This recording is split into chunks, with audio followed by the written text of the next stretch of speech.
नमस्कार, मी सुवर्ण जोशी। सुरुवातीला बातमी मुंबईच्या जवळ असलेले उपनगर उल्हासनगर इथले उल्हासनगरमधल्या स्मशानभूमीमध्ये अंत्यविधीसाठी लागणारी लाकडं संपली आहेत। अंत्यसंस्कारासाठी आलेले 2 मृतदेह दुसऱ्या ठिकाणी पाठवण्यात आले। अंत्यसंस्कार न करताच दुसऱ्या स्मशानभूमीत हे मृतदेह पाठवण्यात आले, कारण अंत्यविधीसाठी सरणच नाहीये, म्हणजेच लाकडं नाहीयेत। एका बाजूला एक बातमी जी सकाळी आपल्यापर्यंत पोहोचली की एका दिवशी 19 मृतदेह जाळण्यात आले आणि 8 मृतदेह आज अंत्यसंस्कार त्यांच्यावर झाले। आणि दुसरीकडे उल्हासनगर, मुंबईच्या जवळचं उपनगर, जिथे लाकडच संपली, सरण संपलं, त्यामुळे मृतदेह जाळायचा कसा, त्याला अंत्यविधी त्याचे करायचे कसे, यासाठी दुसऱ्या स्मशानभूमीत या दोन्ही मृतदेहांना पाठवलं गेलं। उल्हासनगरमधली ही बातमी आहे। अंत्यविधी करता लागणारं सरण संपलं म्हणून 2 मृतदेह दुसऱ्या स्मशानभूमीत पाठवले गेले।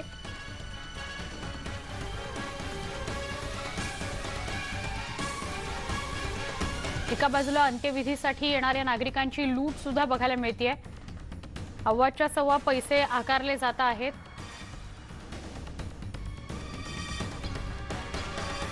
त्यामुळे मरणानंतरची सुद्धा वाट बिकट वहिवाट आहे असंच म्हणावं लागेल। नातेवाईकांसाठी अत्यंत क्लेशकारक ही गोष्ट आहे। आपला माणूसही आपण गमावलेला असतो। अशा वेळी आपण विचार करत नाही की सरणासाठी किती पैसे लागले किंवा अंत्यविधीसाठी किती पैसे लागले, पण अशाच वेळेचा फायदा घेत, अशाच परिस्थितीचा फायदा घेत अव्वाच्या सव्वा पैसे आकारले जात आहेत। सरण संपल्यामुळे उल्हासनगरमध्ये एका स्मशानभूमीत 2 मृतदेह जाळणं शक्य नव्हतं, त्याचे अंत्यविधी होणं शक्य नव्हतं, म्हणून ते दुसऱ्या स्मशानभूमीत पाठवण्यात आले।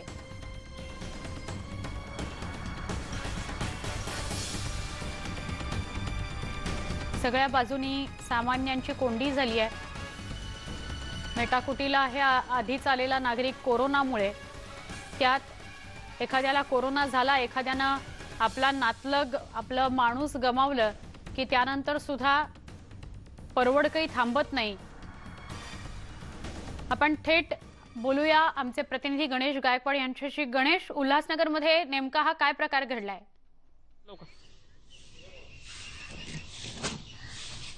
सुवर्ण, उल्हासनगरची ही कॅम्प नंबर 4 ची स्मशानभूमी आहे आणि या स्मशानभूमीमध्ये सरणाची जी लाकडं आहेत, म्हणजे अंत्यविधीसाठी लागणारी जी लाकडं आहेत ती संपलेली आहेत। त्याच्यामुळे 2 जे मृतदेह आहेत अंत्यसंस्कारासाठी आलेले, ते 2 मृतदेह दुसऱ्या ठिकाणी पाठवण्याची वेळ आली आहे। दुसरी एक धक्कादायक बातमी अशी आहे की या ठिकाणी अंत्यसंस्काराला येणारे जे नागरिक आहेत त्यांच्याकडनं, इथली व्यवस्था पाहणारे जे लोक आहेत त्यांच्याकडनं 4,500 रुपयांची मागणी केली जाते। आणि या ठिकाणी बोर्ड लावलेला आहे स्पष्टपणे की अंत्यसंस्कारासाठी इथे कोणत्याही प्रकारचे चार्जेस, पैसे घेतले जाणार नाहीत, अशी वस्तुस्थिती आहे। मात्र नागरिकांची इथे मोठ्या प्रमाणात लूट सुरू आहे।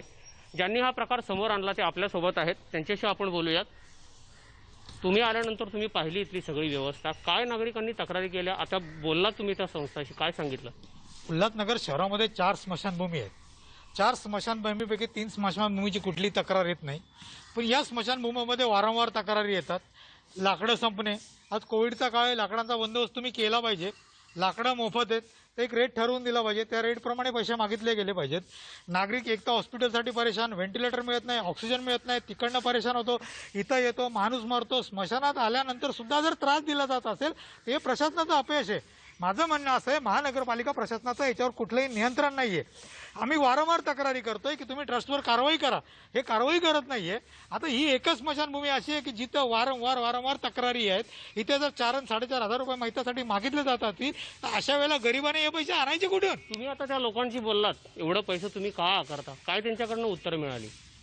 आता आम्ही प्रशासकीय यंत्रणांना फोन देखील केलेले आहे। इथे तुम्ही पाहू शकतात की इथे लाकडं मोफत दिले जात आहेत, परंतु तरी देखील प्रशासकीय यंत्रणांमार्फत कोणत्याही उपाययोजना इथे ठोस प्रकारे नाही आहे। लोकांकडनं 4,500 रुपये मागितले जात आहे। एका वेळेचा जेवणाचा प्रश्न लोकांच्या घरामध्ये उपस्थित झालेला असताना रुग्णांच्या नातेवाईकांकडनं जर आता देखील जर 4,500 मागत असणार तर ही अत्यंत निषेधार्थ बाब आहे। महापालिका प्रशासन हे पूर्णपणे अपयशी ठरलेलं आहे। सुवर्णा हीच ती स्मशानभूमी आहे आणि या ठिकाणी जे काही वेळापूर्वी अंत्यसंस्कार झालेले आहेत त्यांच्याकडनं देखील 4,500 रुपयाची मागणी केली। त्यांनी सांगितलं की स्वखुशीने आम्ही काही पैसे देतो, तुम्हाला रक्कम देतो, मात्र इथले जे लोक आहेत, जे व्यवस्था पाहणारे, त्यांनी कोणत्याही प्रकारची कमी पैसे घेण्याला नकार दिला आणि त्यांच्याकडनं देखील 4,500 रुपये त्यांनी घेतलेले आहेत। असं बऱ्याच लोकांच्या बाबतीत घडलंय, मात्र आज हा प्रकार या ठिकाणी उघडकीस आलाय। सुवर्णा, नक्की, पण तिथे जे काम करणारे आहेत, ज्यांनी 4,500 रुपयाची मागणी केली, त्यांच्याशी संवाद साधण्याचा प्रयत्न केलास, ते कशाचे 4,500 रुपये मागतायत आणि मग बोर्ड जो लिहून ठेवलाय त्याला अर्थ काय?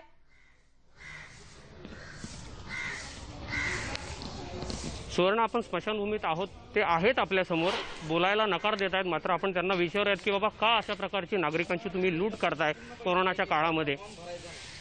आम्ही तर लकड़ीचे पैसे जोडूनच पैसे सांगणार ना। का तुम्ही 4,500 रुपये घेता या ठिकाणी नागरिकांकडून? बता क्या क्या लेके आते हैं सब बता। जसे या संस्थेचे जे मेंबर आहेत त्या मेंबरने आम्हाला सरळ येऊन सांगितलं उल्हासनगर महानगरपालिका ही आम्हाला पैसे लकडीचे 9 लाख रुपये थकलेले पैसे देत नाही, त्यांच्याकडून लकडीचं फुल पेमेंट घ्यायचं। तर फुल पेमेंटचं धरून आम्ही 3-4 जण जे काम करतात त्या हिशोबाने आम्ही एवढे पैसे सांगितले सांगतो। आणि टायर डिझेल त्याच्यामध्ये ही लकडी पण ओली राहते। तर महापालिका तुम्हाला काहीच पैसे देत नाही, पैसे थकल्यामुळे तुम्ही ते नागरिकांकडनं वसूल करताय असं आम्हाला मेंबरने सांगितलं की आम्हाला महानगरपालिकेने पैसे दिले नाही लकडीचं, त्यांच्याकडून फुल पेमेंट घ्यायचं। बरं, हे मागच्या वर्षी पण मग हीच परिस्थिती होती? मागच्या वर्षीपासून तुमचं गेल्या वर्षभरापासून हेच सुरू आहे? 4,500 म्हणजे खूप मोठी रक्कम झाली। आता सर कोणाला आता कसं नाईट वेळेस कधी नाईट 10, 11, 12च्या नंतर कधी बॉडी आली तर त्या हिशोबाने तेवढं सांगतो नाईटच्या धरून, कारण की तिथं बसावंच लागतं, बॉडी डिस्पोज होईपर्यंत मशानमध्ये बसावंच लागतं। तर मग आम्ही रात्री आम्हाला 3 वाजेपर्यंत थांबतो, 5 वाजेपर्यंत थांबतो आणि एचयूचे आम्ही देशमुख साहेबांना विचारा आम्ही 6 वाजेपर्यंत एखाद्या गरीबाकडे जर 4,500 रुपये जर नसतील, तुम्ही त्यांचा मृतदेह परत दुसऱ्या ठिकाणी पाठवून देता? नाही सर, असं कोण बोललो, लकडी नसेल तर तेव्हा पाठवलं असेल, असं कधी आम्ही पाठवून देत नाही। बरं, आज सरणाची लाकडं किती वाजेपर्यंत येतील? आता 2 डेड बॉड्या तुम्ही दुसऱ्या ठिकाणी पाठवल्या। आता सर ते ट्रस्टींना माहिती आहे, कालपासून माझे वडील पैसे घेऊन फिरतात ते खिशामध्ये, चला लकडी मागवा लकडी मागा, आतापर्यंत कोणी आलं नाही। सुवर्ण, आपण पाहिलं की महापालिका प्रशासनाने जे 9 लाख रुपये थकवलेत या संस्थेचे आणि त्याच्यामुळे इथल्या नागरिकांची आम्ही लूट करतोय अशा प्रकारचे यांचं सगळं म्हणणं आहे। सुवर्ण, नक्की गणेश, तुर्तास धन्यवाद ही माहिती दिल्याबद्दल। म्हणजे एकात दुसऱ्यात तिसरा असा पाय अडकलेला आहे आणि त्यामुळे किती पंचायत होतीये, नागरिकांना किती त्रास सहन करावा लागतोय हे आपल्याला बघायला मिळेल। किशोरी पेडणेकर मुंबईच्या महापौर थेट प्रक्षेपण। पण तरी तुम्ही सगळ्याच गोष्टी करत राहणार तर जे 5-10% लोक आहेत की जे ऐकतच नाही, तर त्यांच्यावरती पर्याय आता तुम्हीच सांगा असं वाटायला लागलंय। सगळे पर्याय निवडून झाले, सगळे पर्याय विचार करून झाले, त्या पर्यायातनं हा मार्ग काढला, पण आजही अशीच मार्केट फुल होणार असतील तर मात्र अतिशय पुढची गोष्ट ही मुंबईसाठी खूप विदारक होऊ शकते, खूप कठीण काळ जाऊ शकतो। मुंबई महापालिकेने आज काही महत्त्वपूर्ण निर्णय घेतले आहे, ज्यात जसलोक हॉस्पिटल ताब्यात घेतलं आहे, त्याचबरोबर 7 हिल्सचे पण 40 ICU बेड आज आपल्याला मिळणार आहेत, नेस्कोलाही काही बेड आपण वाढवून देतो आहे आणि त्याचबरोबर स्टेपडाऊन नावाची एक नवीन सुविधा उपलब्ध करून देतो आहे। काय आहेत या सुविधा? नाही, मुळामध्ये 250 बेड हे आपण आता जसलोककडे आपण घेतलं आहे, शनिवारपासून आपल्या डॅशबोर्डला दिसायला लागतील। त्याच्यामध्ये आपण 40 बेड हे ICU बेड म्हणून घेतलेले आहेत। त्या व्यतिरिक्त 7 हिलला पण अजून आपण 30 बेड ICU उपलब्ध करतोय। नेस्को जम्मूमध्ये पण ह्या येत्या 7 दिवसात 1,500 अतिरिक्त बेड आपण वाढवतोय। त्याच्यामध्ये 200 बेड हे आपण ICUसाठी ठेवतोय, 200 बेड हे आपण ऑक्सिजन O2 साठी ठेवतोय आणि त्याच्या आधी पण आपल्याकडे 3,800 बेड आपण ऑलरेडी वाढवून झालेलो आहोत। आपल्याकडे ऑलरेडी त्यावेळेला पण 1,600 बेड 16,000 बेड हे होते आणि मुंबईच्या हॉस्पिटलचे वगैरे धरले तर 21,000 वरती संख्या जात होती।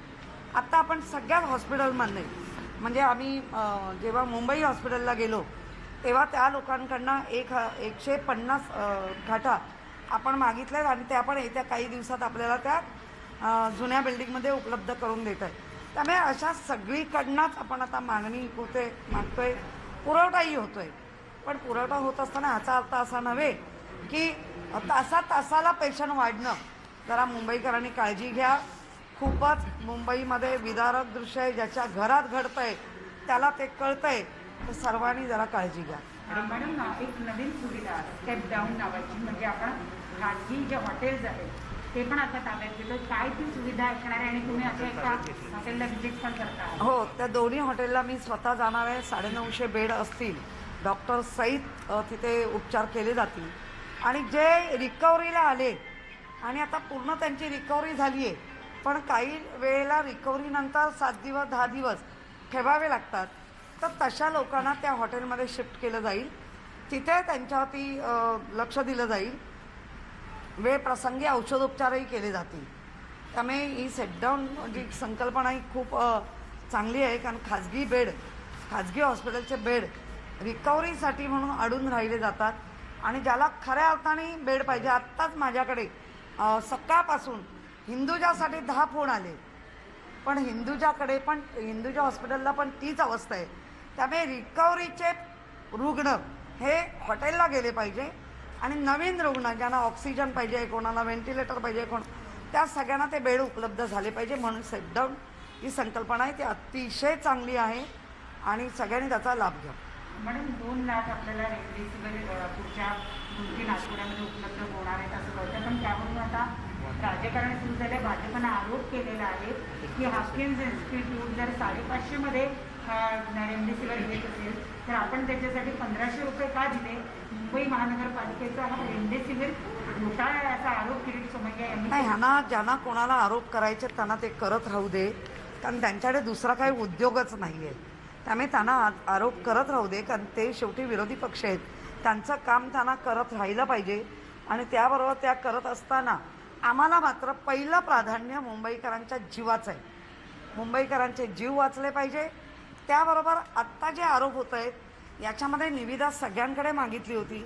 निविदा मागितल्यानंतर जे काही नियमानुसार आपण अटी शर्ती केल्या, त्याच्यामध्ये सर्वांनी ज्या प्रमाणात आपल्याला रेमडेसिवीर उपलब्ध व्हायला पाहिजे ते प्रत्येकाने थोडंसं लांब म्हणजे दिलं नाही, त्याचं एकाने दिलं. मग सध्या आमच्या डोळ्यासमोर एकच की मुंबईच्या लोकांना वाचवलं पाहिजे. 1111 फिरतायत आणि मग आमच्याच हॉस्पिटलमध्ये जर आम्ही चिठ्ठ्या द्यायला लागलो तर ते आणणार कुठून? आणि आत्ता जे कोकलत आहेत थोडं, मग त्यावेळेला का नाही गेले दर्पणवर? त्यांनी का तेवढा साठा करून ठेवला? ते कोणाचं दुकान आहे, ते काय आहे, सगळी घ्या ना मग माहिती. आपलं ठेवायचं झाकून आणि दुसऱ्याचं बघायचं वाकून, ही पद्धत करताय ते चुकीचं आहे. सध्या एकच लक्ष ठेवा, नक्की निश्चित आत्ता जो साठा मिळाला आहे तो आम्ही आता वापरूच, पण त्याच्यानंतरही कमी ह्याचा असेल तर नक्की आम्ही घेणार, कारण इथे पैशापेक्षा जीव महत्त्वाचा आहे. आणि ज्याने दिलं आहे त्याच्याकडे हे टॅली करू शकतात कितीचं होतं आणि तू कितीला दिलं. त्याच्यामुळे निव्वळ मुंबईकरांच्या मनामध्ये संभ्रम निर्माण करायचा आणि त्या संभ्रमाचे परिणाम आज आपल्याला बाजारात गर्दी जी दिसते ते हे संभ्रम निर्माण करतात म्हणून दिसते. कारण त्याच्यातली तीव्रता लोकांना दाखवतच नाही आहेत. आज आपण कोकळून सांगतोय लोकांना की खूप डेंजर आहे. त्या 10-10 मिनिटांनी एक फोन येत असतो. इतकं बेड खाजगीच हवे, असंच हवे, असेही चॉईस होत आहेत. त्यामुळे मुंबईकरांना हात जोडून विनंती, ह्या उकसवणाऱ्या लोकांकडे लक्ष देऊ नका. स्वतःची काळजी घ्या, आपल्या कुटुंबाची काळजी घ्या. आणि मुख्यमंत्री सन्माननीय उद्धवजी ठाकरे साहेब जे काही लॉकडाऊनचे नियम टाकलेत, सांगितलेत, जाहीर केलेत, त्या नियमाला धरून राहा. त्या नियमाचं उल्लंघन करू नका, कारण ते तुमच्यासाठी केलेले नियम आहेत, तुमचा जीव वाचावा म्हणून केलेले नियम आहेत. तर प्रत्येकाने मी जबाबदार अशा पद्धतीने आपण हे केलं पाहिजे. आणि दुसरं म्हणजे आत्ता रेमडेसिवीरबद्दल आपण विचारलं तर इतर राज्यही त्याच दराने घेत आहेत. मग इथे बीजेपीचं जिथे सत्ता आहे महापालिकेची तिथेही जरा चौकशी करा. कशाला मुंबईमध्ये गोंधळ घालतायत चुकीचा सगळ्यांकडे मेसेज पाठवून? हे गोंधळी म्हणून आता काम करतायत मुंबईत. आणि गोंधळ्यांना लोकांनी ओळखलंय, लोकांनी आधीच त्यांना घरी बसवलंय, पुढेही बसवणार आहे. त्यामुळे अगदी हात जोडून विनंती, नका यांच्या नादाला लागू. हिंदीमध्ये बोलूया आपण. एकच प्रश्न. मुंबईच्या महापौर किशोरी पेडणेकर या प्रतिक्रिया देत होत्या. रेमडेसिवीर असेल किंवा मुंबईतली बेडची संख्या वाढवण्यासंदर्भातला विषय असेल त्याविषयी माहिती देत होते आणि नागरिक जर ऐकले नाहीत तर कठोर निर्बंध नव्हे आता लॉकडाऊन लावावा लागेल अशी परिस्थिती आणू नका असं कळकळीचं आवाहन त्यांनी मुंबईकरांना केलेलं आहे. एक छोटासा ब्रेक, लगेच भेटू. पहा फक्त न्यूज 18 लोक.